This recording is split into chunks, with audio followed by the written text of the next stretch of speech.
క్రీస్తు యేసునందు ప్రియమైన దేవుని బిడ్డలారా, యేసుక్రీస్తు నామములో మీ అందరికీ నా హృదయపూర్వక వందనాలు తెలియజేయుచున్నాను. కడబోర అనే మన యూట్యూబ్ ఛానల్ మీరు వీక్షిస్తున్నారు కదా. వాక్యాన్ని వింటూ ఆత్మీయంగా మీరు బలపరచబడుతున్నారని నేను నమ్ముతున్నాను. ఈ సమయంలో, ప్రత్యేక సమయంలో మరి ఒక వ్యక్తి యొక్క జీవితాన్ని బట్టి ప్రార్థన రహస్యాలను మనం రోజు ధ్యానం చేయబోతున్నాం. ఆయన పేరే దానియేలు. పరిశుద్ధ గ్రంథమైనటువంటి బైబిల్లో ఉన్న 66 పుస్తకాల్లో దానియేలు గ్రంథం అనేది ఒకటి. పెద్ద ప్రవక్తల్లో ఈయన ఒకడు. బైబిల్లో ఉన్న ప్రవక్తల పుస్తకాల్లో పెద్ద ప్రవక్తలు 17 అయితే ఆ 17 మందిలో ఐదుగురు పెద్ద ప్రవక్తలు, 12 మంది చిన్న ప్రవక్తలుగా ఉన్నారు. మరి పెద్ద ప్రవక్తల్లో జాబితాలో చేర్చబడినటువంటి వ్యక్తే దానియేలు. దానియేలు గ్రంథం అంతా 12 అధ్యాయాలతో ముడిపడి ఉన్నది. దానియేలు గ్రంథం ఉన్న 12 అధ్యాయాలను బట్టి మనం ఎన్నో చారిత్రాత్మక విషయాలు తెలుసుకోవచ్చు. అయితే కూలంకషంగా మనం ఆలోచన చేయగలిగితే దానియేలు జీవితం అంతా కూడా మరి నేటి విశ్వాసులకు ఒక మాదిరికరంగా ఉండడానికి కారణం ఏంటి అనే విషయాలను మనం ధ్యానం చేద్దాం. ప్రభు చిత్తమైతే దానియేలు చరిత్ర ఒకరోజు మనము ధ్యానం చేసుకోగలుగుతాం. ఎందుకంటే దానియేలు జీవితాన్ని మనం గమనించగలిగితే బబులోను రాజు అనేటువంటి నెబుకద్నెజరు క్రీస్తు పూర్వం 721-22 టైంలో మరి బబులోను అనగా దక్షిణ రాజ్యం అనేటువంటి యోధా రాజ్యం మీద దండెత్తి అక్కడ నుండి చాలా మందిని తీసుకుని వెళ్ళాడు తన రాజ్యానికి. అలా 3 సార్లు దండెత్తి వచ్చాడట. వచ్చి మూడోసారి ప్రాంతంలో చాలా మంది యువకులను తీసుకెళ్ళాడు. అక్కడ ఆలయాన్ని నేలమట్టం చేశాడు. అలాగే చాలా మందిని తీసుకెళ్ళాడు. దానిలో దానియేలు, షడ్రక్, మేషక్, అబేద్నెగోలు ముఖ్యులుగా ఉన్నారనే విషయాన్ని మనం గ్రహించాలి. చూడండి, దానియేలు జీవితం అనేది ఒక ప్రార్థనకు మార్గదర్శకంగా ఉంది. దానియేలు జీవితం ద్వారా 7 ప్రార్థన రహస్యాలను మనం పరిశీలన చేద్దాం. దానియేలు జీవితాన్ని ఆధారం చేసుకుని 7 ప్రార్థన రహస్యాలు. దేవుడు మరి ఎంతగా దానియేలు ప్రార్థన వినడానికి, దానియేలు ఒక ప్రార్థనా పరుడుగా ఉండడానికి మరి దానియేలు జీవితం అంతా కూడా ఒక ఆదర్శవంతంగా ఉంది. దానియేలు జీవితం అంతా కూడా ప్రార్థనా జీవితానికి ఒక మాదిరికరంగా ఉంది. ఈరోజు మనం గమనించాలి. మొదటిగా దానియేలు ప్రార్థనా జీవితానికి 7 రకాలైనటువంటి రహస్యాలు దాచబడ్డాయి అని మనం గమనిద్దాం. మొదటిగా చూడండి, ఏదైతే తినకూడదో ఆ పదార్థాలు తినలేదు. దానియేలు గ్రంథం 1వ అధ్యాయం 8-20 వచనాల్లో మనందరూ తెలుసు కదా. దానియేలు రాజు భుజించి భోజనం వద్దన్నాడు. ఆకుకూరల భోజనం తిన్నారు. తినటం వలన చక్కగా కళగా వారి ముఖాలు కనపడ్డాయి అని బైబిల్లో మనం చూస్తాం. దేవుని బిడ్డలారా, ఆలోచన చేయండి. ఈరోజు ఏదైతే దేవుడు తినొద్దన్నాడో వాడు తినకుండా ఉండడం మనం నేర్చుకోవాలి. చాలా మంది విశ్వాసులు తినకూడనటువంటి పదార్థాలు తిని వారి యొక్క తిండి కోసం మరి పవిత్రతను పోగొట్టుకునేటటువంటి వారిగా ఉన్నారు. దానియేలు ఇంత ప్రార్థనాపరుడు అవడానికి రహస్యం ఏంటంటే, ఏదైతే తినకూడదో ఆ అన్య దేవతల అర్పించిన మరి విగ్రహాలకు సమర్పించినటువంటి ఆహార పదార్థాలు తినకుండా మానేశాడు. దేవుని బిడ్డలారా, ఈరోజు ఏశావు కూడా అలాగే జ్యేష్ఠత్వం కొరకు మరి కూటి కొరకు జ్యేష్ఠత్వాన్ని అమ్ముకున్నటువంటి సందర్భాన్ని చూస్తాం. కాబట్టి సహోదరులారా, దేవుని పిల్లారా, దానియేలు ప్రార్థనా రహస్యం ఏంటంటే, ఏదైతే తినకూడదో ఆ పదార్థాలు తినకుండా తాను మానేశాడు. కనుక విశ్వాసులుగా ఉన్నటువంటి మనం ఎలాగున్నాం? మన ప్రార్థన దేవుడు వినకపోవటానికి కారణం మనం ఒక్క పూట కూటి కోసం, తినకూడని ఆహార పదార్థాల కోసం మన మన ఆత్మ సంబంధమైన జీవితాన్ని త్యాగం చేసుకుంటున్నాం. మేము పవిత్రతను పోగొట్టుకుంటున్నాం. మేము అపవిత్రులు అయిపోతున్నాం. మేము అందుకే విగ్రహాలకు అర్పించినటువంటి వాటిని మీరు తినకూడదని దేవుడు ఖరాఖండిగా తన పిల్లలకు వాగ్దానం చేసి మరి హెచ్చరించాడు. మీరు ప్రభు బల్లలో మరి దయ్యముల బల్లలో మీరు పుచ్చుకోలేరని దేవుడు మాట్లాడాడు. కనుక సహోదరులారా, దానియేలు యొక్క మరి నిష్ట కలిగినటువంటి జీవితం ద్వారా అతని ప్రార్థన రహస్యాన్ని మనం గమనించాలి. కనుక తినకూడని పదార్థాలు ఆయన తినలేదు. రెండవది ఏంటంటే, దానియేలు గ్రంథం 10:8 ఒంటరిగా ప్రార్థన చేశాడు.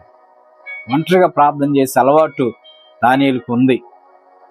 ప్రియమైన దేవుని బిడ్డలారా, ఒంటరిగా ప్రార్థన చేసేవాడు. మారు యెరూషలేము దేవాలయం తట్టు తిరిగి మరి తలుపులు తెరిచి మారు దేవుని ఒంటరితనంలో ప్రార్థన చేసేవాడు.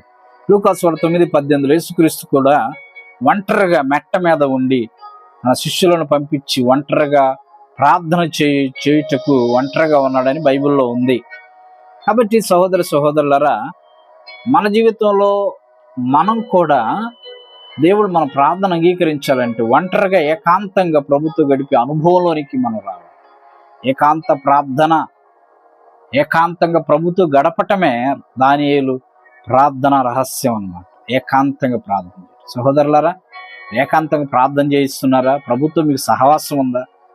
ప్రభుత్వం మీరు సాన్నిహిత సంబంధం ఉందా? ప్రభువుకు మీరు ప్రార్థన చేయగలుగుతున్నారా? ఆలోచన చేయండి. దానియేలు ఒక మంచి ప్రార్థనాపరుడుగా ఉన్నాడు.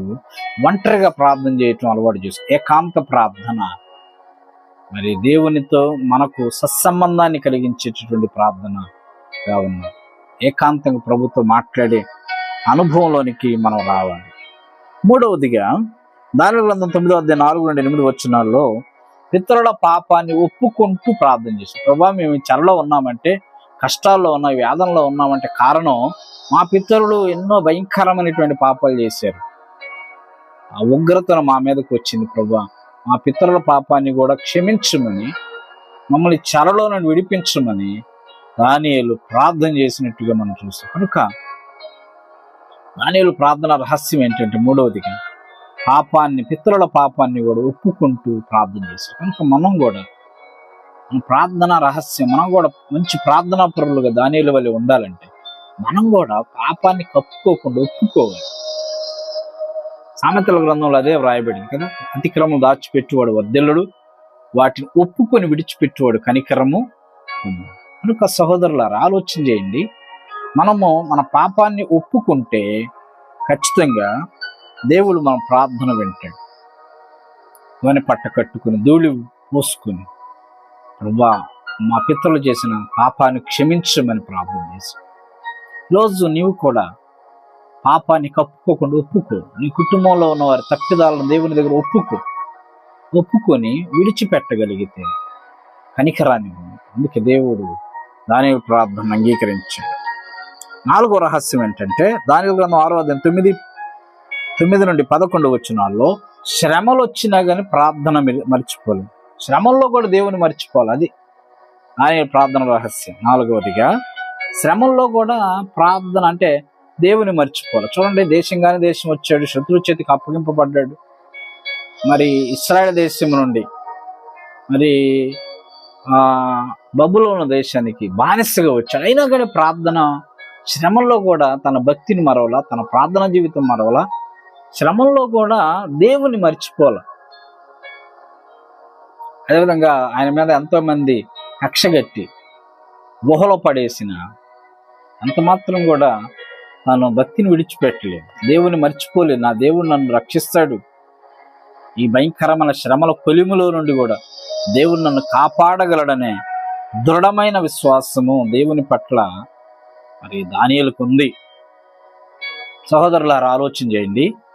ఈరోజు దానియేలు అంత ప్రార్థనాపరుడయ్యేటువంటి కారణం ఏంటంటే, శ్రమల్లో కూడా దేవుని విడిచిపెట్ట. ఈరోజు నీ జీవితంలో శ్రమలు రాగానే, ఇబ్బందులు రాగానే, కష్టాలు రాగానే దేవుని మర్చిపోతున్నావు, దేవుని విడిచిపెడుతున్నావు. అందుకే ఈ ప్రార్థన దేవుడు అంగీకరించడం లేదేమో. ఒకవేళ దానియేలు చూడండి, శ్రమంలో కూడా దేవుని మర్చిపోకుండా దేవుని ఎడల దృఢమైన విశ్వాసం కలిగినటువంటి విశ్వాస యోధుడిగా దానియేలు ఉన్నాడు.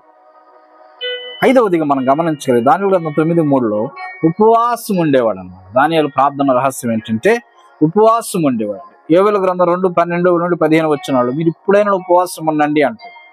కన్నీరు విడిచి దేవుని తట్టు తిరగండి అంటే. కనుక దానియేలు ఎప్పుడు ఉపవాసం ఉండి ప్రార్థన చేశాడు.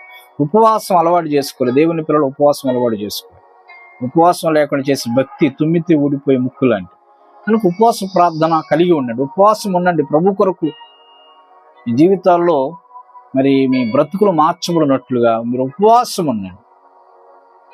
ఒకసారి దయ్యాలు యేసుప్రభు శిష్యులు వెళ్ళగొట్టలేకపోతే యేసుప్రభు దగ్గరికి వచ్చినప్పుడు విశ్వాసం లేని మూర్ఖతరం వరలా నేను యేసుప్రభు వారిని గద్దించాడు. ఎంతకాలం మీతో ఉంటానన్నాడు. యేసుప్రభు ఆ దయ్యాన్ని వెళ్ళగొట్టిన తర్వాత శిష్యులు అడుగుతారు, ప్రభా మేము ఎందుకు వెళ్ళగొట్టలేకపోయామంటే ఉపవాసం వలననే కానీ ప్రార్థన వలన కానీ ఇట్టిది మరి దేని వలన వదిలిపోవటం అసాధ్యం అంటే ఉపవాసం ఉండాలి, మీరు ఫాస్టింగ్. కనుక ఈరోజు దానియేలు అంత ప్రార్థనా పరుడయ్యాడంటే 5వ రహస్యం ఏంటంటే తాను చేసిన ఉపవాసము. ఉపవాసం అంటే దేవుని దగ్గరగా ఉండడం, దేవునికి దగ్గరగా జీవించడం. ఉపవాసం రోజున ఏదైతే పనులు చేయాలో ఆ పనులు చేయాలి. మనం కేవలం ఉపవాసం ఉన్నామని కడుపు మార్చుకుని ఉండటం కాదు. దిక్కులేని వారికి యెషయా గ్రంథం 58వ అధ్యాయంలో దిక్కులేని వారిని హక్కును చేర్చుకుని వారికి అన్నం పెట్టడం, ప్రతి కాడిని విరగొట్టడం, బంధింప మరి కాడి మోకులు తీయడం, ఇలా చేయటం ఉపవాసం. ఉపవాసం అనేది కేవలం కడుపు మార్చుకోవడం కాదు.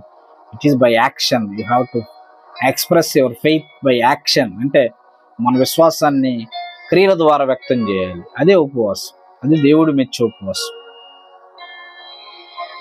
అదేవిధంగా 6వదిగా దానియేలు గ్రంథం 6వ అధ్యాయం 2వ వచనంలో దానియేలు యొక్క నమ్మకత్వం, ఏదైతే పని అప్పగించాడో రాజు ఆ పనిలో నమ్మకత్వంగా పనిచేశాడు. ఆయన నమ్మకత్వంగా ఉన్నాడు. అందుకే క్రమంగా చూడండి, దేశంలో ఆ బబులోను రాజ్యంలో ఒక అధిపతిగా ఉన్నాడు. తర్వాత తాను చేసిన నమ్మకత్వాన్ని బట్టి తాను దేవుని పట్ల ఉన్న అచంచలమైన భక్తిని ప్రదర్శించటం వల్ల, కలల భావాలను తెలియజేయటం వల్ల దేవుడు అనుకోని రీతిగా మరి బబులోను రాజు ప్రేరేపించి దేశంలో 3వ అధిపతిగా ఉంచాడు.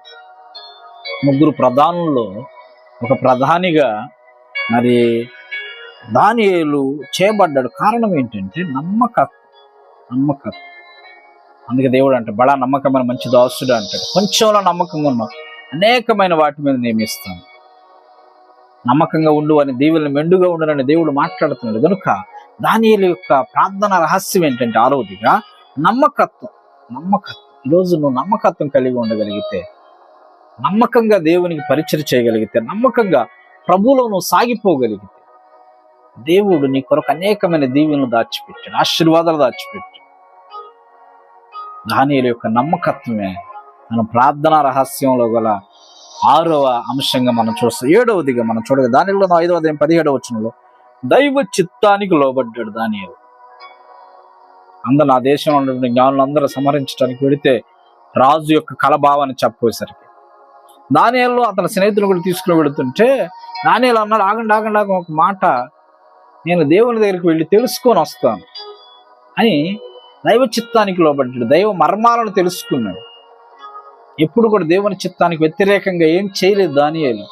దేవుని చిత్తానికి తను తాను లోబరుచుకున్నాడు. ప్రభువా, మహాకాశాలు పట్టజాలని దేవ, సమస్తము మరుగైనటువంటి మరి రహస్యాలను తెలియజేసేటటువంటి దేవుడు, రాజులను అధికారులను మార్చే దేవుడు. కనుక ఈ కలభావాన్ని తెలియజేయమని దైవ చిత్తానికి లోబడినటువంటి వ్యక్తిగా దానియేలు జీవితం మనం గమనిస్తాం. కనుక 12 అధ్యాయాల్లో కూడా దానియేలు దేవుని చిత్తానికి ప్రార్థనాపూర్వకంగా లోబడినటువంటి స్థితిని చూస్తున్నాం. కనుక ఈరోజు మన జీవితం ఎలాగున్నదో పరిశీలించుకున్నాం. దానియేలు ప్రార్థన రహస్యాలు 7 ఉన్నాయి. ఆ 7 ఈరోజు తాను గొప్పవాడిగా 12 అధ్యాయాల్లో కూడా మరి తాను గొప్పవాడిగా చరిత్రలో నిలబడినటువంటి వ్యక్తిగా మనం చూస్తున్నాం. కనుక ఈరోజు దానియేలు 7 ప్రార్థన రహస్యాలు ఏంటంటే, 1 తినకూడని తినలేదు, 2 ఒంటరిగా ప్రార్థన చేసే అలవాటు ఉంది ఆయనకి, 3 పితరుల పాపాన్ని కూడా ఒప్పుకునేవాడు, 4వది శ్రమంలో కూడా దేవుని మర్చిపోవాలి, 5వదిగా ఉపవాసం ఉండేవాడు, 6వదిగా నమ్మకత్వం కలిగి, 7వది దేవుని చిత్తానికి లోబడి ప్రార్థన చేసి పనిచేసేవాడు.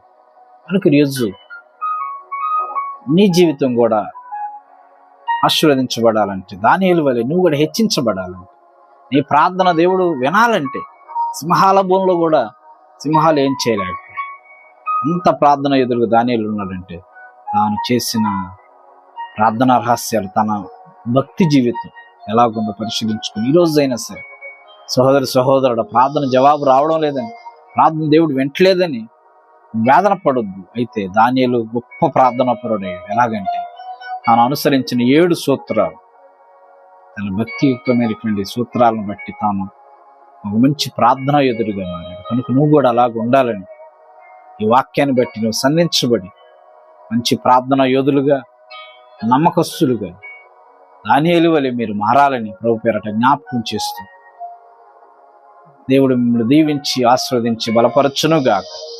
ఆమేన్. ప్రార్థన చేసుకుందాం. ప్రేమ కలిగిన మా పరిశుద్ధులు వందనాలు. దానియేలు జీవితాన్ని పరిశీలిస్తున్నాం. దానియేలు ప్రార్థన 7 రహస్యాలను మేము గమనిస్తున్నాం. ప్రభు మాతో మాట్లాడావు. దానియేలు యొక్క ఉపవాసం, ఒంటరితనం, దానియేలు యొక్క తినకూడని పదార్థాలు తినకపోవడం, ప్రభు ఉపవాసము, భక్తి శ్రద్ధలు, పశ్చాత్తాపము, నమ్మకత్వం, దైవ చిత్తానికి లోబట్టు, ఇవన్నీ కూడా దానియేలును ఒక గొప్ప ప్రార్థనా యోధుడిగా మార్చావు. ఈ రోజు నాయన ఎత్తుబడిన వాక్యాన్ని బట్టి నన్ను పొందున్నాను. వారి జీవితాలు ఎలాగో పరీక్షించుకోవటానికి ఆత్మీయ జీవితాన్ని పురికొల్పండి. దానియేలు వాళ్ళ గొప్ప ప్రార్థనా పరులుగా మరి మార్చండి. నీకు ఇష్టలుగా జీవించే భాగ్యం దయచేయండి. బిడ్డల అవసరం తీర్చి మహిమ పొందమని, వారిని దర్శించి వారికి మేలు చేయమని, మరి ప్రతి ప్రార్థనకు జవాబును దయచేయమని యేసు నామములో ప్రార్థిస్తున్నాను తండ్రి. ఆమేన్. తండ్రి, కుమారుడు, పరిశుద్ధాత్మను త్రియేక దేవుని సదాకాల దేవుని సన్నిధి తోడై ఉండి దానియేలు యొక్క 7 ప్రార్థనా రహస్యాలను మీరు కలిగి ఉంటూ పాటిస్తూ దానియేలు వల్ల మంచి ప్రార్థనా యోధులుగా మార్చబడినట్టు దేవుని కృప మీ తోడై ఉండి బలపరచునుగా. ఆమేన్.